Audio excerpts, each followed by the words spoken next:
네, 우리가 보통 설 명절이 되면 가족과 친척들을 만나서 또 좋은 시간을 많이 보내왔는데 그동안 몇 년간에는 또 코로나로 인해서 좀 어려운 시간들을 우리가 보내고 있습니다. 많은 사람들이 또 오랜만에 가족이나 부모 형제를 만나지 못해서 좀 아쉬워하는데 그중에 인터넷의 기사에 이런 제목이 있었습니다. 코로나가 고맙습니다. 명절 잔소리를 안 듣게 해줘서. 이렇게 해서 2030 세대들이 청년들이 되게 좋아했다는 기사가 있어요. 왜냐하면 명절이 되면 이제 부모님들이나 또는 친척들을 만나면 여러 가지 잔소리를 듣는데 코로나 때문에 그런 소리를 듣지 않게 되어서 좀 좋다, 이런 기사가 있는 것을 보았습니다. 예전에 인터넷 카페에 올라온 글 중에 그거 아시죠? 잔소리 메뉴판. 잔소리 할 때 그냥 하면 안 되고 돈을 주면서, 잔소리 하려면 돈을 주면서 해야 된다. 잔소리 메뉴판이라는 게 있었습니다. 청년들에게 설문조사를 해봤습니다. 자, 5만 원짜리, 이제 이런 잔소리 하려면 5만 원 주셔야 되는 거예요. 너 대학 어디 갔니? 대학 어디 지원했니? 이게 이제 기본적으로 이제 모의고사 등급이 어떻게 되니? 이게 이제 5만 원짜리래요. 그 다음에 10만 원짜리는 올해는 살 좀 빼라. 그리고 뭐 너 남자친구 있냐? 여자친구 있냐? 이게 이제 10만 원짜리 잔소리입니다. 그 다음에 20만 원짜리, 취업은 언제 하니? 듣기 싫죠. 취업은 언제 하냐? 또 회사 연봉은 얼마니? 이렇게 물어보면 한 20만 원 줘야 된다고 그렇게 나와 있고요. 나이가 몇인데 빨리 결혼해야지. 이거 제일 듣기 싫잖아요. 30만 원. 결혼 언제 하니? 물어보시면 안 된다는 거죠. 또 50만 원짜리는 애는 언제 낳을 거니? 이렇게 물으면 50만 원이고, 100만 원짜리는 둘째는 언제 낳니? 이런 거 물어보면 이제 돈을 많이 내야 된다고 해요. 초등학생들도 초등학생 메뉴판이 있습니다. 초등학생 잔소리. 부모님들이나 어르신들이 많이 하는 얘기예요. 저도 많이 했던 것 같은데 6만 원부터 시작하더라고요. 그래서 야, 편식하지 말고 골고루 좀 먹어라. 이제 여기 가장 기본이에요. 그리고 반에서 몇 등 하냐, 뭐 이게 학교 공부 잘하냐, 이런 거. 핸드폰 좀 그만해라. 제일 비싼 거 12만 원. 너는 커서 뭐가 되려고 그러냐? 이렇게 하면 이제 용돈을 많이 줘야 된다고 그런 기사가 있었습니다. 앞으로 아이들에게 여러분 잔소리 하려면 돈도 많이 있어야 뭘 소리를 할 수 있는 이제 시대가 됐는데, 그만큼 명절이 되면 우리가 사람들을 많이 만나지만 그렇게 격려하고 또 용기를 주는 것이 이제 중요하다는 것을 우리가 알 수가 있습니다. 가족 이야기를 잠깐 말씀을 드렸는데 오늘 예수님께서 당신의 가족들과 만나는 이야기가 그렇게 나오고 있습니다. 성경에 예수님의 가족 이야기가 별로 안 나옵니다. 많이 나오지 않는데 오늘은 예수님의 가족들이 예수님을 만나기 위해서 그렇게 찾아왔습니다. 예수님께서 한참 이제 30년 동안 나사렛에서 성장하시고 이제 공생애를 시작한 지 오래지 않았던 것 같아요. 얼마쯤 됐는데 예수님의 어머니 마리아와 또 그의 형제들이 어쨌든 예수님 사역 현장으로 방문을 했습니다. 왜 그들이 예수님을 찾아왔을까? 그게 중요하겠죠. 왜 그들은 예수님을 찾아왔을까? 성경에 나와 있지는 않습니다. 누가복음에는 정확한 이유가 나와 있지 않은데 다른 복음서들을 종합해 보면 한마디로 예수님의 사역이 어쨌든 마음에 들지 않고 좀 걱정이 되었던 것 같아요. 왜냐하면 어쨌든 예수님은 첫째 장남이잖아요. 그런데 일단 집에 안 들어오고 돈도 안 벌고 뭔가 밖에 다니면서 가르치는 일들을 했습니다. 그리고 뭔가 이스라엘의 선생님이었죠. 랍비로 이렇게 다닐 수도 있는데 형제들이 뭐라고 하냐면 형님 좀 이왕 유명해지려면 이 갈릴리 총구석에서 이런 병자들이나 약한 사람들 만나지 말고 예루살렘 가서, 오늘날로 말하면 서울, 뉴욕에 가서 성공하라고 자꾸 이제 그런 식으로 가족들이 예수님의 사역을 좀 탐탁지 않게, 그러니까 인간적으로 볼 때 그렇게 여겼던 것 같습니다. 마가복음 3장을 보면 심지어 예수님의 친척들이 예수님을 붙잡으러 왔어요. 왜 붙잡으러 왔냐면 예수님을 미쳤다고 생각했기 때문에. 왜냐하면 예수님이 귀신을 쫓는 사역을 하셨는데 그 당시에 소문이 귀신의 왕 바알세불이다. 저 사람 미친 사람이다. 이런 소문이 돌아서 심지어 예수님의 친척들은 예수님을 뜯어 말려서 집으로 데려오려고 그런 일들도 가끔 있었습니다. 그만큼 예수님은 외부에서 많이 반대도 당했지만 가족들과 친척들로부터 많은 어려움을 당하셨습니다. 여러분, 예수님이 사역을 가장 반대한, 복음을 전할 때 가장 안 들은 사람들이 누구일까요? 여러 부류가 있겠지만 바로 예수님 고향 사람이었던 나사렛 사람들, 이 사람들이 예수님 말씀을 가장 안 들었어요. 예수님 잘 알아요. 목수 다 알기 때문에 자신의 편견과 선입견을 가지고 예수님의 말씀, 이 복음을 더 거부했던 사람들이 가장 가까웠던 그들의 지역 사람들이었습니다. 우리가 명절에 또 이렇게 보통 가족과 친척을 만나는데 때로는 가족이 참 좋지만 가족들이 참 우리를 힘들게 할 때도 있고, 때로는 믿지 않는 가족들 부모 형제 중에 믿지 않는 부모 형제들 가족들 때문에 참 우리가 어려움을 당할 때도 사실은 많이 있는 것 같습니다. 어떤 집안들을 보면 형제들 사이에 뭐 때문에 틀어져서 평생 만나지 않고 담을 쌓는, 명절에 안 만나는 그런 가족도 주변에서 꽤 많이 보게 됩니다. 그만큼 이 가족이라는 것이 참 가깝고 좋지만 한편으로는 참 우리를 힘들게 할 때도 많이 있는 것이죠. 오늘 예수님도 그랬습니다. 가족들이 예수님 사역을 많이 반대하고 어려워했습니다. 물론 나중에는 시간이 지나서 그들이 예수님을 믿고 다 따르게 돼요. 근데 현재까지는, 이 초창기에는 예수님의 가족들이 예수님을 탐탁치 않게 여기고 찾아왔는데 너무 바쁘셨어요. 예수님이 너무 바빠서 만날 수가 없었습니다.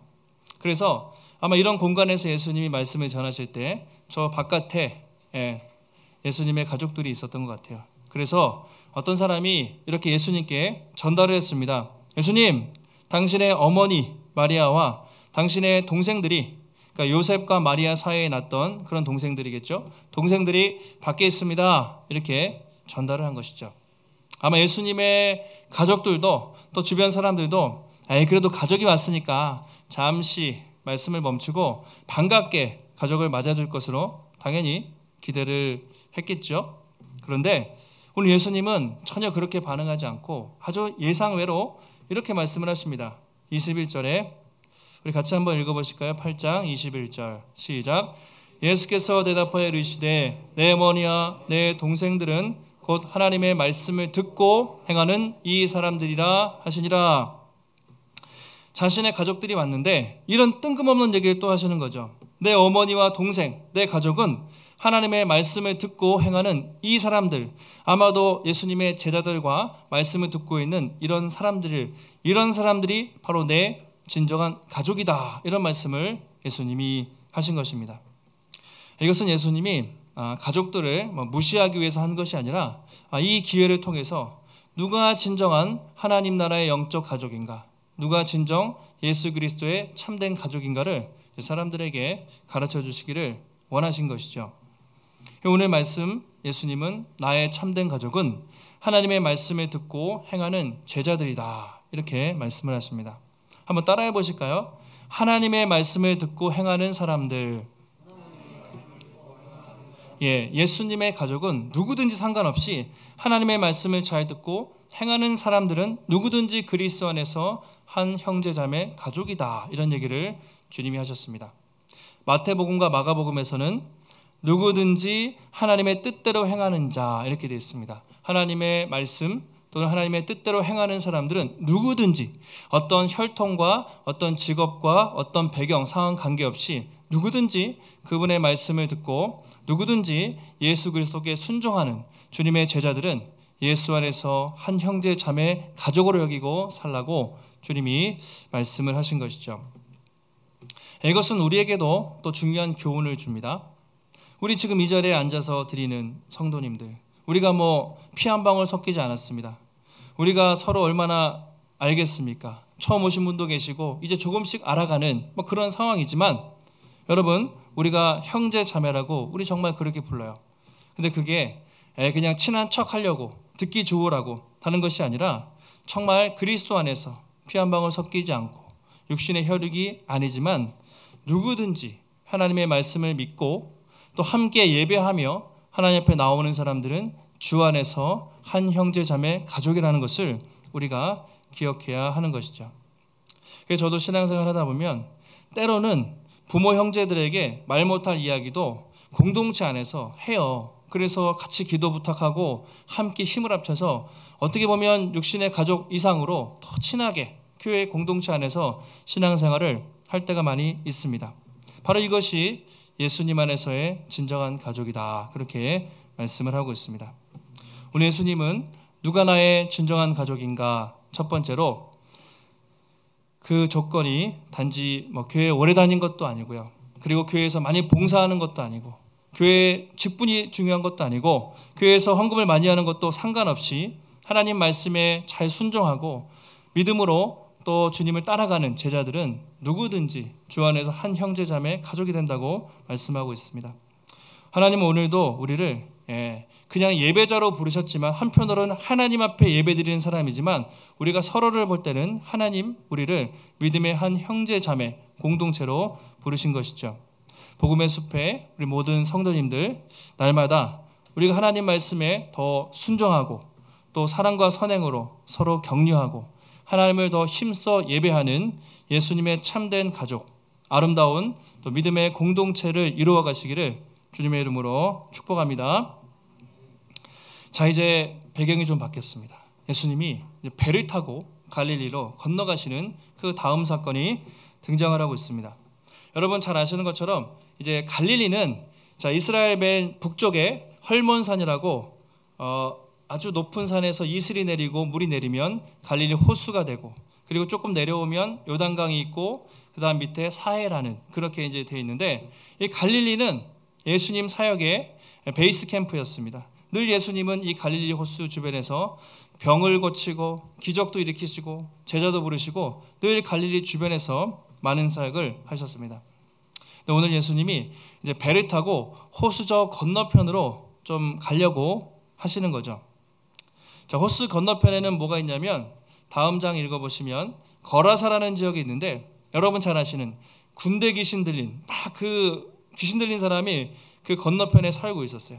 예수님은 그 귀신을 내쫓기 위해서 이제 배를 타고 제자들과 함께 갈릴리 호수를 지나가게 되신 거죠. 근데 예수님 배를 타자마자 어떠셨습니까? 보시면 예수님이 23절에 행선할 때 예수님이 잠이 드셨더니, 배에 타자마자 예수님 가장 먼저 뭐 하셨습니까? 주무셨습니다. 날마다 식사에 겨를도 없이 말씀 전하시고 밤에는 기도하시고 얼마나 피곤하셨겠어요. 인성을 가지신 분이셨기 때문에 예수님 배에 타자마자 마치 침대에서 주무시는 것처럼 너무나 편하게 한번 주무셨던 것 같아요. 그런데 마침이라고 되어 있죠. 마침 예수님이 주무시더니 마침 광풍이 호수에 막 내리치면서 엄청난 파도와 바람이 불기 시작한 것입니다. 이스라엘 가보시면 아시겠지만 이 갈릴리가 어떻게 되어 있냐면요, 우리가 보통 해발 몇 미터, 그래서 해발 600, 700m 하면 이제 좀 높잖아요. 옛날에 제가 살았던 횡성 또는 평창, 높아요. 추운데 갈릴리는 해발이 아니라 해저 마이너스 200m입니다. 그러니까 해수면을 기준으로 갈릴리가 상당히 낮아요. 그렇기 때문에 이렇게 움푹 파여 있다고 보셔야 되는데, 그래서 항상 이 언덕에서 바람이 엄청나게 많이 들이치는 것이 갈릴리 호수였어요. 마가복음에 보면 예수님과 제자들이 저물 때 밤에 이렇게 배를 타고 이제 가셨기 때문에 지금은 이제 한밤중입니다. 한밤중에는 해풍이 훨씬 더 강력하게 불어서 정말 어려움을 겪는 경우가 평소에도 많이 있었다고 합니다. 얼마나 강하게 바람이 몰아쳤는지 배에 물이 가득해서 죽을 지경이 됐다, 위태하게 되었다, 이런 표현을 오늘 쓰고 있습니다. 처음에 제자들은 이 정도 바람이야. 왜냐하면 베드로, 야고보, 요한 12명, 갈릴리 그중에 절반 이상이 어부 출신이에요. 다 수영도 잘하고 물에 빠지고 바람 부는 거는 평소에 일도 아니었습니다. 근데 오늘 그들이 경험한 이것은 그동안 그들이 경험하지 못했던 완전히 다른 바람이었어요. 성경에서 뭐라고 합니까? 광풍이라고 표현하고 있죠. 마침 광풍이 호수에 내리쳤다. 그냥 일반 바람이 아니라 광풍이라고 표현하고 있습니다. 윈드 스톰이라고 되어 있는데, 다른 번역에 사나운 바람, 아니 폭풍우가 강력하게 몰아쳐서 평소에 내리지 않았던 엄청난 광풍이 그 배를 뒤집어 엎으려고 하고 있었던 것이죠. 아마 제자들은 직감적으로 이제 죽었구나, 이건 평소에 우리가 경험한 바람이 아니에요. 비바람이 아닙니다. 우리 죽겠구나, 정말 그렇게 두려움에 빠져 있었던 것이죠. 한번 상상을 해보세요. 한밤중입니다. 아무것도 안 보이고 제자들은 한쪽에서 파도는 강하게 몰아쳐서 배가 침몰 직전이 되고 막 죽을 것 같은데 주님은 뭐하고 계십니까? 예수님은 지금도 뭐하고 계시죠? 배 위에서 너무나 편하게 주무시고 계시잖아요. 예. 마가복음에 보면 고물에서 베개를 베고 주무셨다고 아주 상세하게 설명하고 있어요. 배가 선두가 있으면 선미, 배 뒤쪽에 고물이라는 쪽이 있는데 거기에 베개를 베고 배가 침몰하기 직전까지도 편하게 주무셨다. 그렇게 기록이 되어 있습니다. 여러분 한번 생각해 보십시오. 한쪽에서는 막 죽겠다고 막 그렇게 발버둥 치고 있고 한쪽에서는 아무 일 없는 듯이 예수님이 그냥 편하게 주무시고 계세요. 이게 대조하고 있는 거예요. 예수님의 그 평안한 모습과 제자들의 두려움에 빠진 모습을 일부러 대조하고 있습니다. 예수님이 얼마나 피곤하셨으면 그렇게 주무셨을까? 물론 뭐 그렇게 생각할 수도 있지만 이것은 그 예수님이 피곤하셔서 그런 것이 아니라 그만큼 이 강력한 폭풍 후에도 정말 엄청난 비바람이 몰아치고 있는 상황 속에서도 아버지 하나님 안에서 평안하게 안식하고 계신 것을 상징하는 것이죠. 사람들은 죽겠다고 하지만 예수님은 하나님 안에서 그 폭풍우 속에서도 너무나 평온하게 주무시고 계시는 예수님의 모습을 성경 기자가 대조를 하고 있습니다. 여러분 우리가 평소에는 잘 모르지만 여러분도 위기 상황이 되면 힘든 일이 생기면 그 사람의 성격이 드러나고 그 사람의 믿음이 다 나타나잖아요. 배 타보셨나요? 저는 이제 배는 작은 배를 안 타봐가지고 작은 배는 엄청 출렁이고 뭐 그런다고 하는데 가끔 비행기 탈 때 가다가 이렇게 뭐 난기류 있잖아요. 막 가끔 이렇게 자고 있는데 막 지나갈 때 비행기가 막 이렇게 흔들리면 가끔 야 이러다가 죽는 거 아니야? 가끔 그런 생각 들 때 있어요. 막 좀 오싹하고 많이 흔들릴 때 있잖아요. 막 그런 방송하고 그러면 야 이러다가 막 갑자기 기도하게 되고 막 그러는데 여러분 어떻습니까? 여러분이 침몰하는 배 또 아니면 막 추락할 것 같은 그 비행기에 있을 때 여러분은 어떻게 반응을 하십니까? 믿음을 잘 지키시고 반응을 하십니까? 오늘 예수님의 제자들은 이렇게 절박한 상황에서 바로 그들의 옆에 살아계신 온 우주 만물을 창조하신 하나님의 아들 예수 그리스도가 계셨지만 그분이 함께 하신다는 것을 전혀 인식하지 못하고 이 눈앞의 광풍에 그들의 모든 것이 휩쓸려서 전혀 믿음을 그들이 발휘하지를 못한 것이죠. 그들이 풍랑에 떨면서 이렇게 얘기합니다. 24절 같이 한번 24절 읽겠습니다. 시작.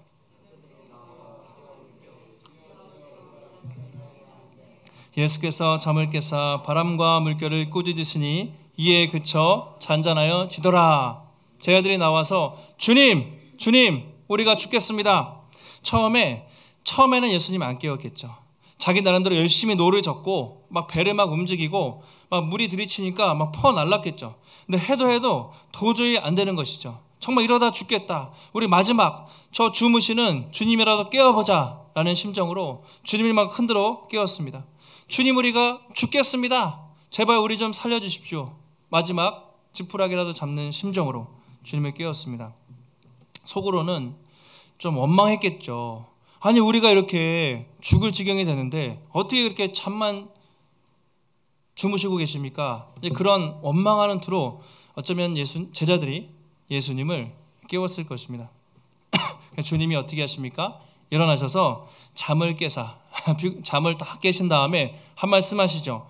바람과 물결을 꾸짖으시니 어떻게 됩니까? 이에 잔잔하여 지더라 이렇게 얘기합니다. 바람과 물결을 꾸짖으셨다 이 표현이 중요합니다. 그냥 잔잔해라 이럴 수도 있는데 꾸짖었다는 표현을 누가가 의도적으로 쓴 것이죠. 꾸짖는다는 말, 책망하다 또는 아주 경고하다 이런 말인데 이 표현이 누가복음에 여러 번 쓰입니다. 대표적으로 병자를 고칠 때 병을 꾸짖으면서 병이 떠나가도록 예수님이 할 때 이 꾸짖었다는 말을 쓰고요. 이 더러운 귀신 들린 사람을 만날 때마다 악한 사단아 물러가라 사단을 꾸짖을 때 동일한 단어를 예수님이 많이 쓰셨어요. 그러니까 오늘 예수님은 바람과 물결을 꾸짖었다는 표현은 바로 이분이 바람과 물결뿐만 아니라 온 우주 만물과 이 피조 세계와 모든 자연을 다스리시는 살아계신 하나님이시다. 이분은 모든 질병을 꾸짖고 이분은 모든 악한 원수마귀 사단을 꾸짖을 수 있는 그런 권세가 있는 놀라운 분이라는 것을 깨닫게 하기 위해서 이 꾸짖다라는 표현을 쓰는 것이죠. 예수님이 꾸짖자 바람과 바다가 마치 아기처럼 순종하게 되죠. 잔잔하게 멈추게 되었습니다. 25절에 이렇게 되어 있죠. 예수님이 제자들에게 너희 믿음이 어디 있느냐? 너희 믿음이 어디 있느냐? 그들이 두려워하고 놀랍게 여기면서 서로 과연 그가 누구이기에 바람과 물을 명함에 순종하는가? 그들이 깜짝 놀랐다고 말하고 있습니다. 너희 믿음이 어디 있느냐? 마태복음에서는 이렇게 되어 있습니다. 어찌하여 무서워하느냐? 믿음이 작은 자들아. 그들의 믿음이 약함을, 그들의 믿음이 작음을 주님이 더 구체적으로 마태복음과 마가복음에서는 왜 너희가 그렇게 믿음으로 반응하지 못하는지, 너희가 그렇게 작은 믿음으로 두려워하는지 예수님이 꾸짖고 책망하는 말씀이 마태 마가복음에는 좀 더 자세히 나와 있어요. 야, 그동안 내가 너희와 함께 하면서 얼마나 많은 이적과 또 기사를 보았냐. 내가 병 고치는 것도 보았고 귀신을 쫓는 것도 보았고 심지어 죽은 자가 살아나는 것도 제자들은 이미 다 보았습니다. 그럼에도 불구하고 너희가 이 눈앞에 풍랑이 있을 때 내가 이 풍랑을 잠잠케 할 그 능력이 있다는 것을 깨닫지 못하느냐? 왜 나를 신뢰하지 못하고 죽는다고 아우성을 치는가?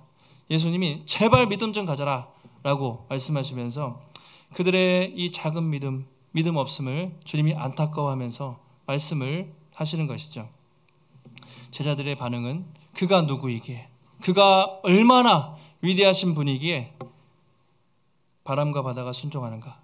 예수님의 제자들도 처음부터 여러분 완벽한 믿음이 있어서 그런 게 아니죠. 3년 동안 계속 믿음이 자란 거예요. 그리고 사도행전에서 성령을 받고 믿음이 강해진 것이지 처음부터 그러지 않았습니다. 점점 이 경험을 통해서 야, 이분은 우리가 생각했던 것보다 훨씬 더 놀랍고 훨씬 더 대단한 하나님의 아들이구나. 점점 그들의 믿음이 성장해 나가게 된 것이죠. 우리 오늘 이 사건을 통해서 간단하게 두 가지로 정리해 볼 수 있을 것 같습니다. 첫 번째, 나는 인생의 많은 그 풍랑 앞에서 아무리 많은 풍랑과 비바람이 몰아쳐도 하나님을 변함없이 온전히 신뢰하는가? 내 믿음이죠.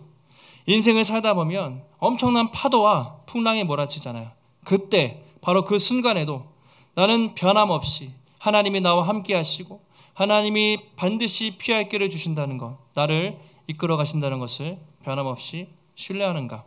아니면 오늘 제자들처럼 눈앞의 상황과 환경을 보고 두려워하고 낙심하고 절망하는가? 한번 우리 자신의 믿음을 한번 살펴보시면 좋겠습니다. 또 한 가지는 예수님은 과연 누구신가? 이것을 우리에게 말해주고 있어요. 예수님은 과연 누구신가? 나는 예수님을 어떤 분으로 믿고 따르는가? 여러분, 그냥 우리 예수님 막 믿으면 안 돼요. 그분이 정말 어떤 분이신지 제대로 알고 정확히 알고 그분을 믿고 따라야 하는 것이죠. 우리가 살다 보면 저도 목사지만 성경을 보면 알면 알수록 하나님을 알아가게 돼요. 예전에 잘 몰랐던 거 또는 잘못 알고 있던 거 점점 깨달아가게 됩니다. 우리가 생각하는 것보다 하나님이 얼마나 크고 놀라우신 분인지 생각보다 잘 몰라요. 모르고 우리가 예수님 믿을 때가 많습니다. 또는 예수님이 우리에게 단지 복을 주시는 분, 또는 이 땅에서 편하게 살게 해주시고 고난을 피하고 꽃길만 걷게 하시는 그런 분으로 우리가 믿고 따를 때도 있습니다. 근데 오늘 성경을 보면 그렇지 않아요. 예수님은 우리로 하여금 고난의 길을 걷게 하십니다. 험한 풍랑도 지나게 하세요. 그냥 순풍에 돛단 듯이 그렇게 우리를 하지 않으세요. 거센 풍랑에 밀어 넣으시고 믿음의 시험도 하시지만 그 고난 한복판에서 우리에게 믿음을 주셔서 그 믿음의 항해를 끝까지 걸어가게 하시는 거죠. 예수님은 고난을 패스하게 하지 않으십니다. 고난 한복판을 통과하면서 바로 그 예수 그리스도를 바라보며 고난을 뚫고 갈 수 있는 믿음과 능력을 주시는 분이 우리 하나님이신 줄 믿습니다. 지금 여러분 앞에 또 어떤 풍랑이 있습니까? 광풍이 부십니까? 이것은 내 인생에 정말 이런 고난은 겪어본 적이 없어. 내가 죽어라고 해도 도무지 앞이 보이지 않는 그런 광풍이 몰아칠 때가 있어요. 바로 그 상황에서 우리에게 필요한 것은 믿음이죠. 눈앞의 환경과 상황을 넘어서 지금도 우리와 한 배 타시고 또 지금 온 세상을 통치하시는 우리의 인생의 항해의 주인 되시고 선장 되시는 그분이 나와 함께 하신다는 그 주님을 바라볼 수 있는 담대한 믿음을 가지시기를 주님의 이름으로 축복합니다. 오늘 이 배는 또 한 가지 더 말씀드리면 하나님의 교회를 상징해요. 배는 그냥 우리가 타고 가는 것뿐만 아니라 믿음의 공동체입니다. 배는 믿음의 공동체입니다. 교회가 무엇입니까? 하나님 나라 복음을 전하는 구원의 방주예요. 교회는 복음을 전하기 위한 구원의 방주입니다. 우리는 이 사명을 위해 부르심을 받았고요. 사단은 끊임없이 이 배를 침몰시키기 위해서 교회가 복음을 전하지 못하고 꼬꾸라질 수 있도록 끊임없이 거센 풍랑과 파도, 지금도 이 코로나를 비롯해서 사실 코로나가 무서운 것이 아니라 그 뒤에 있는 악한 사단의 공격이 끊임없이 교회를 공격합니다. 교회를 침몰시켜서 이 사역을 감당치 못하도록 계속해서 공격을 하죠.